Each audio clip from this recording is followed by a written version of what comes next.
नमस्कार दोस्तों, कैसे हो आप सब? बढ़िया? आइए स्टार्ट करते हैं अपना करंट अफेयर का रिवीजन क्रक्स। ये रिवीजन क्रक्स होगा अपने सेशन 2 का, जिसमें हमने बात की थी इकोनॉमी, आरबीआई, बैंकिंग की। इसमें हमने बात की थी एचडीएफसी की, इंडेक्स ऑफ 8 कोर इंडस्ट्रीज़ की, फॉरेन एक्सचेंज रिजर्व के बारे में बात की थी, हाउस प्राइस इंडेक्स के बारे में बात की थी और आरबीआई के 4th ग्लोबल हैकाथन हार्बिंगर के बारे में बात की थी। आरबीआई के 4 इनिशिएटिव, यूपीआई इनिशिएटिव के बारे में बात किया था। और क्या बात किया था सर? हमने बात किया था एक इम्पॉर्टेंट टॉपिक का, टोकनाइजेशन ऑफ एसेट और और sir biometric UPI authentication UPI के बारे में बात की थी। तो आज हम उसका फास्ट फॉरवर्ड क्विक रिवीजन करेंगे ताकि इन्फॉर्मेशन को रिटेन किया जाए, बिंज वॉचिंग कर कर आगे ना बढ़ा जाए। तो आइए सर, इन्फॉर्मेशन को पहले रिटेन करते हैं, ब्रेनस्टॉर्म करते हैं। आप पार्टिसिपेट करिएगा, आप सोचिएगा थोड़ा सा, ताकि फैमिलियरिटी आपको बेहतर महसूस हो। उसके बाद इन्फॉर्मेशन को फिर रिटेन कराएंगे एमसीक्यू के माध्यम से। आप उसे एज अ टेस्ट लीजिएगा, पार्टिसिपेट करिएगा, क्वेश्चंस के आंसर दीजिएगा। ऑलराइट, तो चलिए स्टार्ट करते हैं अपना quick revision crux of economy, RBI, banking related current affair.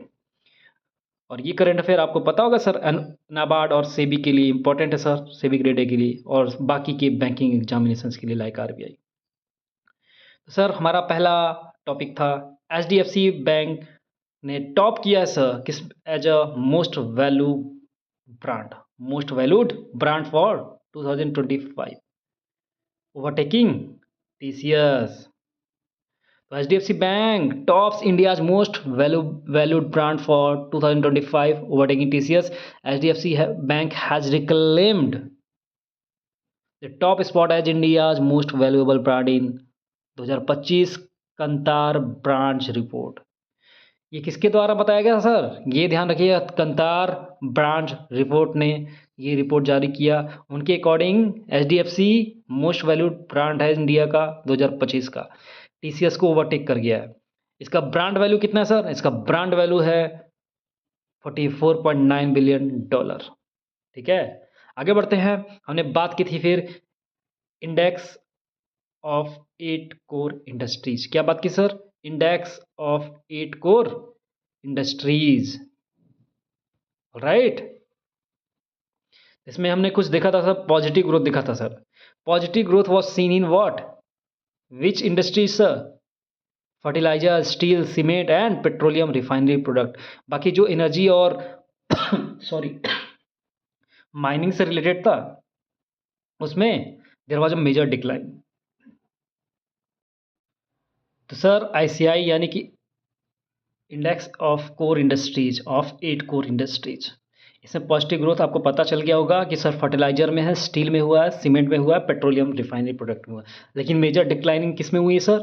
Energy वाले सेक्टर में, माइनिंग रिलेटेड सेक्टर में, जैसे कि coal, crude oil, natural gas, electricity. इसमें sir coal, crude oil, natural gas, electricity, ये सब एनर्जी से रिलेटेड है सर। ठीक है, और कोल में सबसे ज़्यादा डिक्लाइन हुआ है, उसके बाद इलेक्ट्रिसिटी में, then natural gas, then crude oil. सबसे ज़्यादा डिक्लाइन किसमें हुआ? कोल में, फिर इलेक्ट्रिसिटी, फिर natural gas, then crude oil. Positive growth किसमें हुआ? Fertilizer, steel, cement and petroleum refinery product.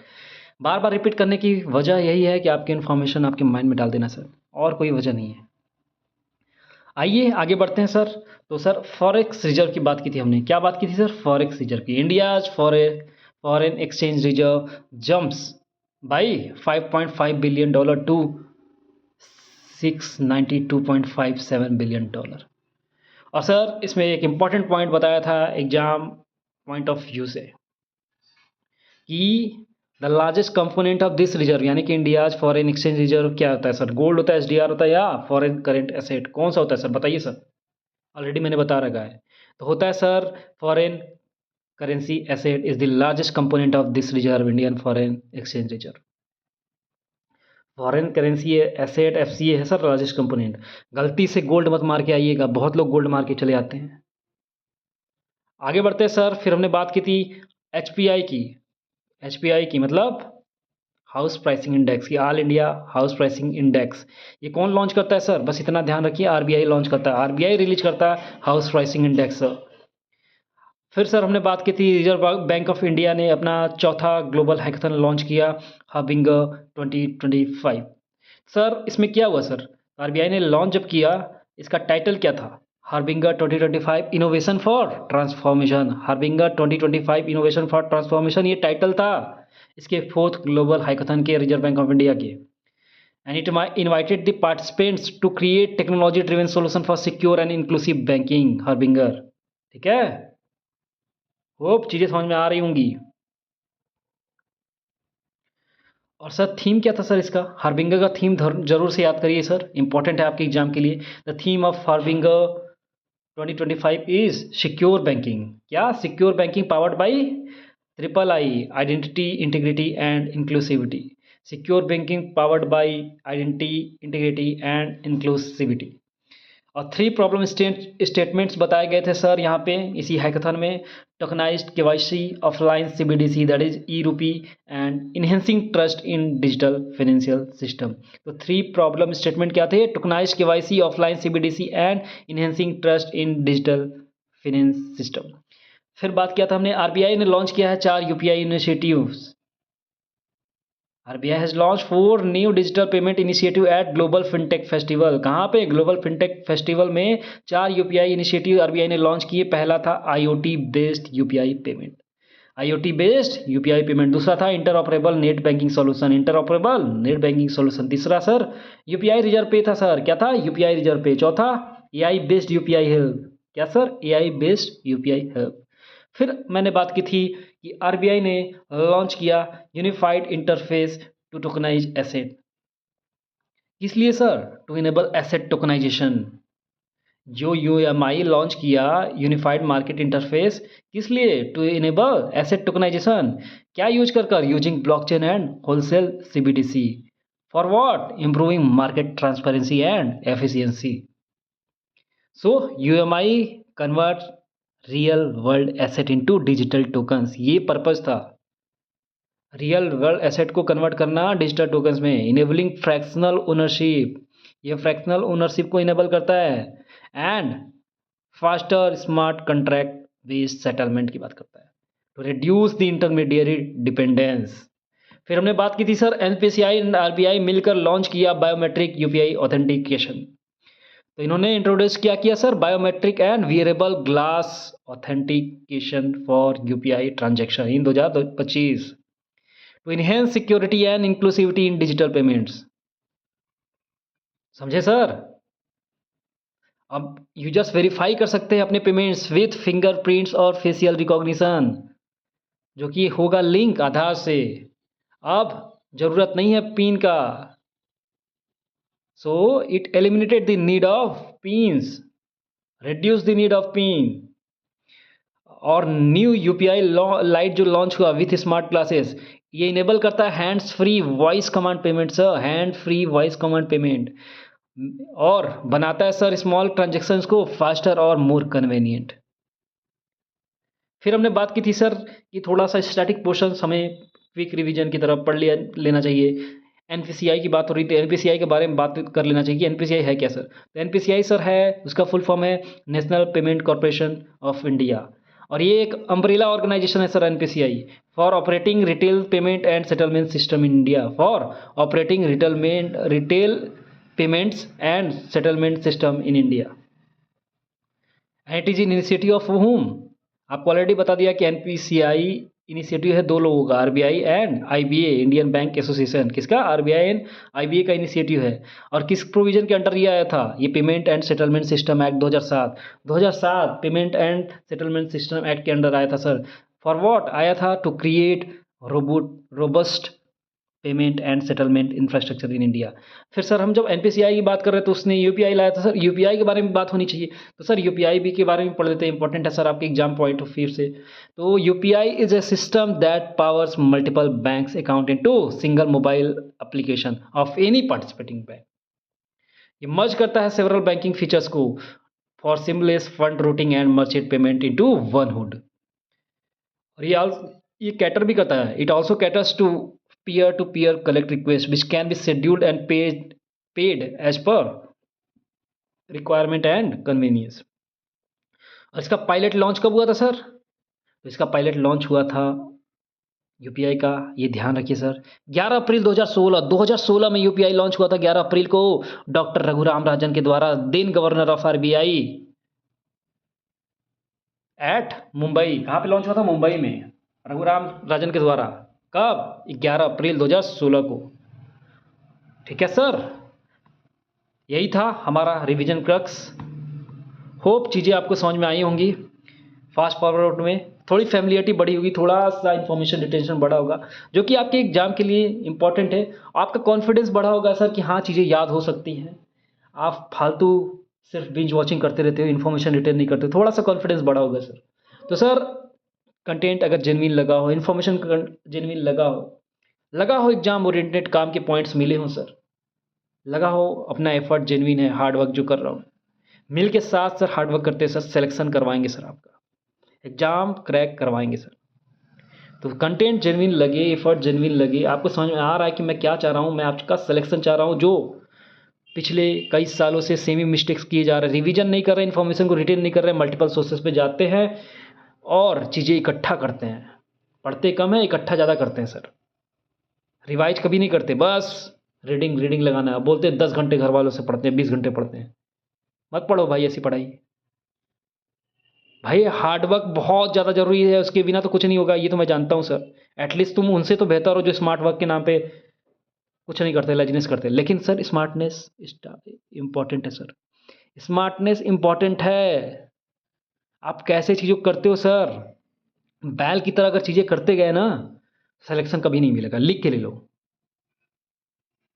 आपको प्रायोरिटाइज करना होगा चीज़ें कि इंपॉर्टेंट टॉपिक क्या है, वेटेज क्या है, कौन सा टॉपिक पढ़ना है, कितना पढ़ना है, स्मार्टली पढ़ना पड़ेगा सर। सब कुछ नहीं पढ़ना होता, कुछ टॉपिक पढ़ने होते, बार बार रिवाइज करने पड़ते। Revision is the key sir, revision is the key, repetition is the key, repetition की है। प्रैक्टिस करो sir, practice practice practice. MCQ लगाओ, माइंडसेट डेवलप करो क्वेश्चन का। एग्जाम में क्वेश्चंस आएंगे सर, एमसीक्यू आएंगे। क्वेश्चन जब नहीं आते हैं तो आंसर तक कैसे पहुंचते हैं, वो माइंडसेट डेवलप करो हमारे साथ। वही मैं करवाना चाह रहा हूँ कि आंसर तक कैसे पहुंचते हैं अगर क्वेश्चन अननोन हो, कम टाइम में क्वेश्चन को सॉल्व कैसे करते हैं सर, ये बताना चाह रहा हूँ। सिलेक्शन दिलाने का तरीका बता रहा हूँ सर, कॉन्फिडेंस बूस्ट करना चाह रहा हूँ आपका। आप कॉन्फिडेंस बूस्ट कर लेके जाओगे ना, तो आपका एग्ज़ाम समझ लो सिलेक्शन की तरफ आप जा रहे हो सर, अच्छा जाएगा एग्ज़ाम। अदरवाइज़ आप रिवाइज़ नहीं करोगे, कितना भी पढ़ लो, बाद में पैनिक करोगे, लिख कर ले लो कॉपी पे। तुम पैनिक कर जाओगे भाई एग्ज़ाम में, एग्ज़ाम से पहले तुम एग्ज़ाम से 2 घंटे पहले जल्दी जल्दी रिवाइज़ करने लगोगे। कोई ट्रेन में जा रहा होगा तो ट्रेन में रिवाइज़ करता है सर। मतलब पूरे साल तुमने पढ़ा, खुद पे विश्वास नहीं है या तुमने गलत तरीके से पढ़ा। तो वही मैं कहना चाह रहा हूँ सर, जो भी हो खैर सर, आपने जो भी साल भर में किया हो इससे मतलब नहीं है। शायद लाइफ में बहुत मिस्टेक की हो, बार बार सेम ही मिस्टेक्स बार बार कर रहे हो, हर साल रिवाइज नहीं कर रहे हो, स्मार्टली नहीं पढ़ रहे हो, अंधाधुन पढ़े जा रहे हो, मल्टीपल सोर्सेज फॉलो कर रहे हो। लेकिन अभी के लिए मैं बस यही कहूँगा, आपने जितना भी पढ़ा, जो भी पढ़ा, अभी बस हमें फॉलो करिए। और सर अगर आपको पैनिकनेस आती है, एंजाइटी ज़्यादा ही आती है सर, एग्ज़ाम से 1 दिन पहले पढ़ना बंद कर देना। सोच लेना कि सर होगा तो होगा, नहीं होगा तो नहीं होगा, देखा जाएगा। ऐसा माइंड में डाल लेना कि मैं जाऊँगा, मैं कोशिश करूँगा, मेरा सबसे ज़्यादा चांसेस है होने का। या उस वे में जाइएगा कि सर कॉन्फिडेंस में कि मैं क्वेश्चंस अटेम्प्ट करूँगा, मैं ट्राई करूँगा आंसर तक पहुँचने का। उस कॉन्फिडेंस के साथ जाइएगा, चाहे क्वेश्चन आए चाहे ना आए, मैं पैनिक नहीं करूँगा। मैं एक्सपेक्टेशन नहीं रखूँगा कि क्या होगा रिजल्ट। मैं ट्राई करूँगा अपना 100% देने का। मैं अपना काम करने पे ध्यान रखूँगा, अपना कर्म पे। बाकी फल जैसा होगा आई विल एक्सेप्ट इट। और सर ट्रस्ट मी, कर्म अच्छा करोगे, फल अच्छा मिलेगा। आप अच्छे माइंडसेट के साथ, पीस माइंड के साथ, बिना उसको थकाए जाओगे ना, आप 2-4 नंबर ज़्यादा ही लाओगे और सिलेक्शन की तरफ जाओगे सर। तो यही कहना था सर, अगर आपको एफर्ट जेन्युइन लगा हो, काम की चीज़ें लगी हों, बात समझ में आ रही हो कि मैं चाह क्या रहा हूँ। इन्फॉर्मेशन तो मैं दे रहा हूँ सर, ठीक है, इम्पोर्टेंट इन्फॉर्मेशन है, सेलेक्टिव है, सब कुछ है। बट मैं इसके लिए नहीं बोल रहा सर। मेरा पर्पज़ आप समझो सर, मैं चाह क्या रहा हूँ। अगर मेरी बात 1% भी फ़ील कर पा रहे हो, एक बात भी, तो वीडियो को सर लाइक करिए। वीडियो को लाइक करिए, चैनल को सब्सक्राइब करिए, हमें पता चलेगा कि तुम मेरी बात समझ पा रहे हो, तुम जेन्युइन बंदे हो, तुम सीरियस हो, तुम चाहते हो एग्ज़ाम में सिलेक्शन लेना, तुम चाहते हो इन्फॉर्मेशन को रिटेन करना, कोई मेरा इन्फॉर्मेशन मुझे रिटेन करा दे, चीज़ों को याद करा दे सर, रटा दे सर, सबकॉन्शियस माइंड में डाल दे, दिलो दिमाग में, ताकि एग्ज़ाम में देखते ही मैं आंसर मारूँ, आगे बढ़ूँ, टाइम सेव करूँ एंड वो बचे हुए टाइम को दूसरे क्वेश्चंस में लगाओ, एक्स्ट्रा मार्क्स लाऊँ और सिलेक्शन की तरफ जाऊँ। ये चाहिए। वीडियो को लाइक करिए, हमें पता चलेगा कि हाँ, बच्चे जेनुइन लोगों के पास पहुँच रहा है, आप हार्ड वर्किंग लोगों के पास पहुँच रहा है। तो और फाइन ट्यून होकर वीडियो बनाएँगे। अदरवाइज़ जब किसी के पास पहुँच ही नहीं रहा है, किसी को कोई मज़ा ही नहीं आ रहा है, तो बनाने का मतलब क्या है? इसका मतलब जेनुइन लोगों के पास पहुँचा ही नहीं मेरा वीडियो फिर। लाइक और सब्सक्राइब करोगे तभी तो पता चलेगा। हमें मोटिवेशन मिलता है, हाँ, आप लाइक कर रहे हो। हमें क्या मिल रहा है सर, हम तो वीडियो बना रहे हैं बस। ये तो मेरा पैशन है सर। मैं चाहता हूँ मतलब अच्छे बच्चों को पढ़ाना। मैंने तो अपनी लाइफ़ में ऐसे-ऐसे लोगों को पढ़ाया जो गधे थे। 1-2 घंटे पहले एग्ज़ाम के पहले पढ़ाया। भाई उस सब्जेक्ट में टॉप कर गए। समझ रहे हो? तो मेरा ये पैशन है। आप मेरे से कितना लेते हो ये आप पे निर्भर करता है। मैं तो अपना पूरा कोशिश करता हूँ देने का, टाइम को देखते हुए। जितना मैं कर सकता हूँ मैक्सिमम करने की कोशिश करता हूँ स्मार्टली, अच्छे से और बढ़िया क्वालिटी कंटेंट। फालतू नहीं सर। मतलब मैं सब कुछ भर दूँ, सब कुछ पढ़ा दूँ, वो पॉसिबल नहीं है। टाइम को भी देखना ज़रूरी होता है सर। हर चीज़ प्रॉमिस नहीं की जा सकती। जितना मेरे से हो सकता है मैं ट्राई करता हूँ बेस्ट देने का। मैं ट्राई करता हूँ कि वो माइंडसेट डेवलप कर दूँ कि एग्ज़ाम में इंसान जो भी स्टूडेंट जाए, क्वेश्चन्स अटेम्प्ट करे, सिलेक्शन की तरफ सोचे सर और क्वेश्चन ना आते हुए भी आंसर तक पहुँच जाए। मैं ट्राई ये करता हूँ। ऑलराइट? तो वीडियो को लाइक करिए, चैनल को सब्सक्राइब करिए और अगर पॉसिबल हो तो अपने दोस्तों के साथ शेयर करिए। शेयर करिए उन जेनुइन दोस्तों को जिनको जेनुइन कंटेंट की ज़रूरत है सर, जो चाहते हैं सिलेक्शन लेना सर, जो आपकी तरह सीरियस है सर। अगर आप दूसरों को हेल्प करते हो तो दूसरों की जब आप हेल्प करते हो तो आपके पास भी हेल्प लौट के आता है सर। आपको भी कोई हेल्प करता है, God will help you sir. आपको ये पता होगा सर कि पॉजिटिविटी स्प्रेड करने से पॉजिटिविटी आती है सर। और ये सही है, कोई ज्ञान नहीं है। This is psychology sir, scientific है, प्रूवन है सर। इस पे हज़ारों रिसर्च हो चुके हैं। आपने भी महसूस किया होगा, आपका माइंड पीसफुल रहता है जब आप ऐसी चीज़ें करते हो, दूसरों का हेल्प करते हो। अच्छा लगता है सर और उसी में आप चीज़ों को अच्छे से रिटेन कर पाते हो, कॉन्फिडेंस बूस्ट होता है। ठीक है सर? ऑलराइट? तो मिलते हैं नेक्स्ट वीडियो में। तब तक के लिए बाय बाय।